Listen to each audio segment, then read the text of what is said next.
बिस्मिल्लाहिर्रहमानिर्रहीम। अस्सलाम वालेकुम my dear student, how are you. तो माय डियर स्टूडेंट, जो आज का हमारा लेक्चर है, कल हमने आपको पता है हमने किया था इंट्रोडक्शन टू फिज़िक्स, इसमें ब्रांचेस ऑफ फिज़िक्स की थी। आज जो टॉपिक है हमारा नेक्स्ट टॉपिक जो है वो 1.2 है और टॉपिक का नाम है फिज़िकल क्वांटिटीज़। फिज़िकल क्वांटिटीज़ या तबई मकदारें, उर्दू में कहते हैं तबई मकदारें। तो उसको हम डिफाइन करें फिजिकल क्वांटिटीज को, तो ऑल मेजरेबल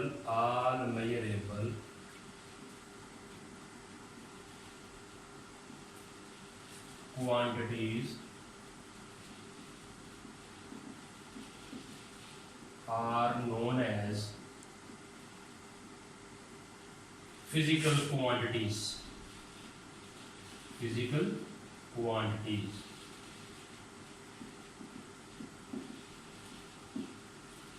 तमाम वो क्वांटिटीज़ जिनको हम मेजर कर सकें या जो काबिल पैमाइश हो, तमाम मकदारें जिनकी हम पैमाइश कर सकें, उनको हम कहते हैं फिजिकल क्वांटिटीज। फॉर एग्जांपल अगर हम लेंथ लेते हैं, लेंथ, या हम किसी की हाइट लेते हैं, तो फॉर एग्जांपल की हाइट आई है किसी की 62, हमने उसको 62 का है 62, तो ये 62 का मतलब ये है कि इसको हमने मेजर करना है। अकेला अगर 62 लिख दें तो ये काफ़ी नहीं होता, तो इसको साथ मेजरमेंट के लिए हमने बताना होता है कि 62 जो है ये मीटर है या सेंटीमीटर है। तो ये उसकी मैग्नीट्यूड होगी है अकेली, और साथ के मीटर या सेंटीमीटर है अगर ना बताएं तो वो चीज़ फाइनल नहीं होती। तो तमाम वो फिजिकल क्वांटिटी जो है जिनकी हम पैमाइश कर सकें उनको हम कहते हैं फिजिकल क्वांटिटीज। जैसा कि लेंथ है, हाइट है, और भी बहुत सारी हैं। तो जिसके साथ हम अकेला जो उसकी वैल्यू लिख दें, या हम ऐसे कहते हैं कि फॉर एग्जांपल हमारे पास हम किसी शॉप पर जाते हैं तो एक चीज़ खरीदते हैं, उस शॉपकीपर को कहते हैं हमें इतने ये शुगर चाहिए, हमें फाइव। अगर हम 5 को कहें तो 5 काफ़ी नहीं होता, साथ हम उसको बताएंगे कि ये किलोग्राम है या ग्राम है, तो फिर वो बात जाकर मुकम्मल होती है। यानी जब तक उसकी पैमाइश न करें, तो किलोग्राम की पैमाइश करने के लिए हमारे पास, या लंबाई की पैमाइश करने के लिए हमारे पास, हम इसको मेजर कर सकेंगे, ये स्केल हमारे पास होता है, स्केल है। फॉर एग्जाम्पल मेरे पास ये पॉइंटर है, अगर हम पॉइंटर को ले लें तो पॉइंटर से भी इसकी पैमाइश कर सकते हैं, स्केल से भी हम कर सकते हैं पैमाइश, तो उसकी मेजरमेंट हम ऐसे कर सकते हैं। तो ये मेजरेबल चीज़ है। इस तरह ये जो किलोग्राम है, इसकी जो पैमाइश हम, ये हमारे पास कहने के ये इस तरह का एक तराजू होता है, इसकी मदद से हम इसकी पैमाइश कर सकते हैं। तो ये सारी चीज़ें जो हैं मेजरेबल हैं, तो इन सब को हम कहते हैं all measurable quantities are known as physical quantity. का मतलब ये है कि जो हम उनकी पैमाइश कर सकें तो फिर वो चीज़ जाकर मुकम्मल होती है। अकेला फिगर वगैरह या उसके नंबर या तादाद बताने से वो चीज़ मुकम्मल नहीं होती। तो इस तरह ये इसकी आगे कैटेगराइज हैं, ये कैटेगरी इनकी बनाई गई है, दो तरह की होती हैं, टाइप्स कह लें या काइंड्स कह लें। टाइप्स ऑफ फिजिकल क्वांटिटीज, इसकी टाइप्स कह लें या इसकी कैटेगरी कह लें या इसकी आप इसको कह लें। तो इसकी दो तरह की होती हैं, एक तो होती हैं बेस क्वांटिटीज,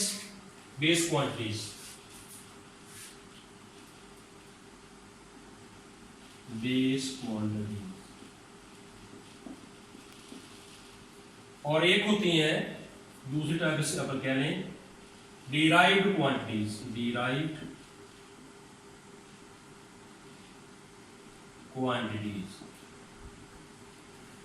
तो जो बेस क्वांटिटी जैसे कि वो पहले ही मौजूद होती हैं, वो हमने किसी चीज से ड्राइव नहीं की, ये एज इट इज एग्जिस्ट करती हैं। और डिराइव क्वांटिटी जो इनसे मिलकर बनती है, जैसे बेस यानी पहले की चीज की मौजूद हो तो वो ऑलरेडी ऐसे ही होती है जैसे एग्जिस्ट करती है, और डिराइव्ड क्वांटिटी वो होंगी जो इनसे मिलकर बनती हैं। तो बेस क्वांटिटी जो होती हैं ये these are 7 in number. Base quantities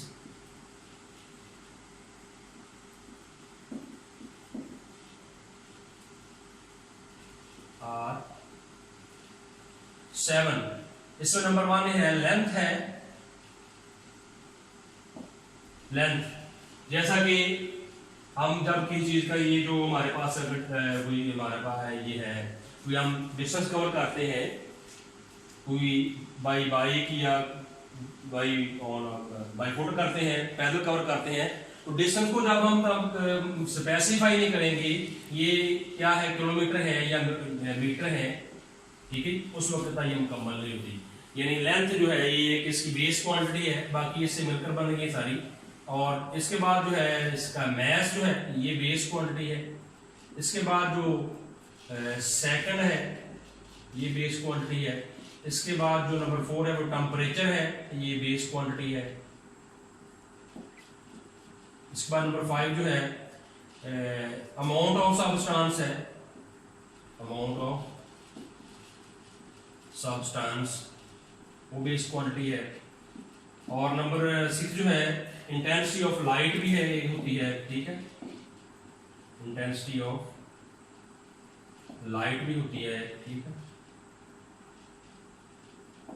और एक नंबर 7 जो है वो है जो हमारे पास वो होती है जी एक अमाउंट ऑफ सब्सटेंस भी हो गई है टेम्परेचर भी सेकंड भी मैस भी लेंथ भी और एक लास्ट वन हमारे पास है कि वो करंट जो है करंट उसको हम कह सकते हैं ये बेस है। ये सारी जितनी भी क्वांटिटीज हैं फिजिक्स में जो कि सैकड़ों में है हंड्रेड्स में है वो सारी इनसे मिलकर बनेगी।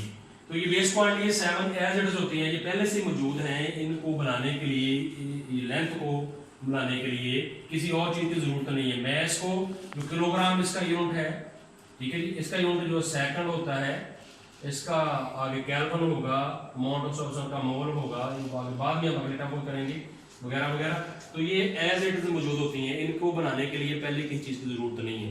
तो बाकी जितनी भी क्वांटिटीज होती हैं वो इनसे मिलकर बनती हैं वो डिराइव्ड क्वांटिटी होगी all quantities। next है derived quantity derived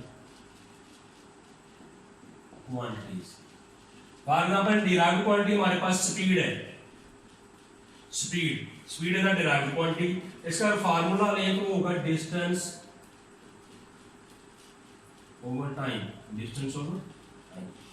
तो डिस्टेंस जो है हम कहते हैं डिस्टेंस को लेंथ भी कहते हैं और टाइम हमारा सेकंड होता है टाइम ठीक है। ये जो सेकंड जो है टाइम इसे कहते हैं ठीक है मैथ या इसको टाइम भी कह सकते हैं हम ठीक है इसको यूनिट में लिख लिया था ये टाइम असल में ठीक है।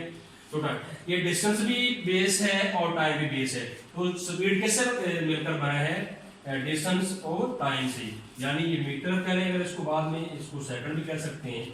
तो ये इसी तरह एक्सेलरेशन ले लें हम एक्सेलरेशन जो है वो डिराइव्ड क्वांटिटी है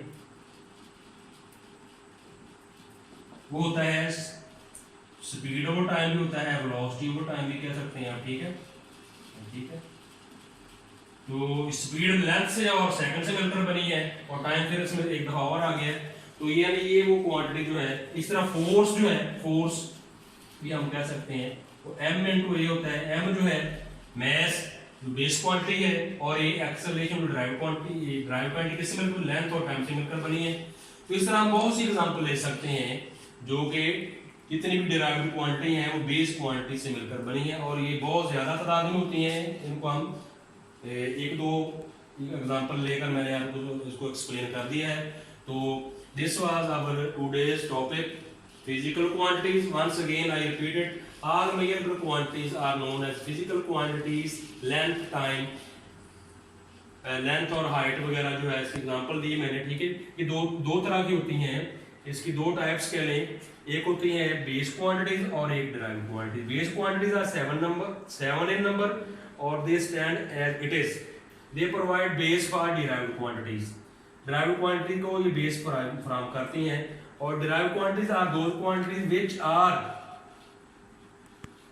derived from base quantities are known as derived quantities। इसकी एग्जांपल मैंने स्पीड एक्सेलरेशन और फोर्स वगैरह दे दी हैं।